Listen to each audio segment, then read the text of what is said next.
ఈరోజు పరిగి నియోజకవర్గంలో లక్నాపూర్ ప్రాజెక్ట్ ఇప్పుడు మనం చూస్తున్నంతా కూడా లక్నాపూర్ ప్రాజెక్ట్.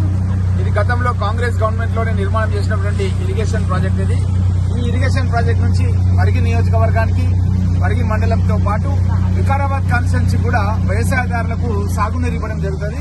ఈ ప్రాజెక్ట్ లోపల ఇక్కడ ఉన్నటువంటి పరిగి నియోజకవర్గం ప్రజలకు, వికారాబాద్ జిల్లా ప్రజానికానికి ఒక బోటింగ్ సౌకర్యం కల్పించాలని ఎప్పటి నుంచో నేను అనుకుంటున్నాను. ఆ బోటింగ్ సౌకర్యం ఈ రోజు మన ఇందిరాగాంధీ జయంతి సందర్భంగా మహిళలందరికీ కూడా మంచి చీరలు ఇచ్చి వాళ్ళందరూ కూడా తీసుకొచ్చి ఇక్కడ భోజనం కూడా ఏర్పాటు చేసి వాళ్ళను ఈ యొక్క బోటింగ్ కార్యక్రమంలో పాల్పంచుకునే విధంగా చేసినందుకు నాకు చాలా సంతోషంగా ఉంది. ఇది ఇంకా తెలంగాణ టూరిజం కార్పొరేషన్ ద్వారా ఈ యొక్క బోటింగ్ కార్యక్రమం ఎప్పుడు కూడా నిర్వహించబడుతుంది. ఇక్కడ కొన్ని కాటేజెస్ ఏర్పాటు చేస్తాం. నైట్ టైంలో కూడా ఎవరైనా స్టే చేయాలంటే ఆ కాటేజెస్ లో ఉండొచ్చు. వాళ్ళ బంధుమిత్రులు కానీ ఇంకెవరైనా ఫ్రెండ్స్ వచ్చినా సరే ఇక్కడే స్టే చేయొచ్చు వీకెండ్స్ లో. కానీ చాలా మంది హైదరాబాద్ సిటీ నుంచి కూడా మన దగ్గర కోట్పల్లి ప్రాజెక్ట్ వస్తున్నారు.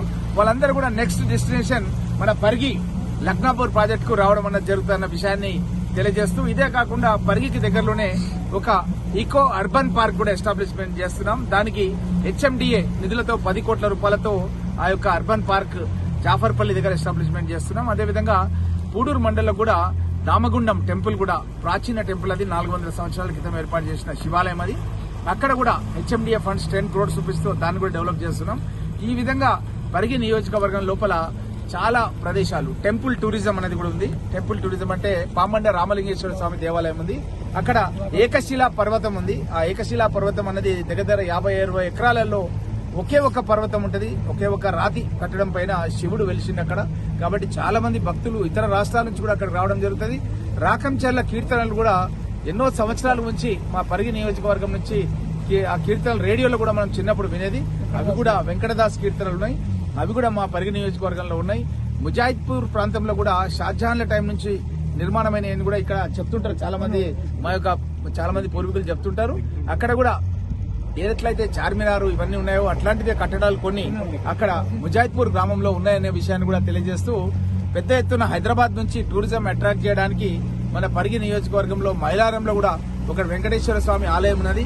అది స్వయంభూ ఒక గిరిజన సోదరుడు రాములు అని పూనాలో అతను వృత్తిరీత్యా ఉంటూ ఇక్కడ మైలారం వాస్తవుడు తను మంచి వెంకటేశ్వర స్వామి ఆలయం కూడా కట్టినాడు. కాబట్టి ఈ యొక్క టూరిజం మూలంగా పరిగి నియోజకవర్గంలో చాలా మందికి ఉద్యోగ అవకాశాలు కూడా వస్తాయి.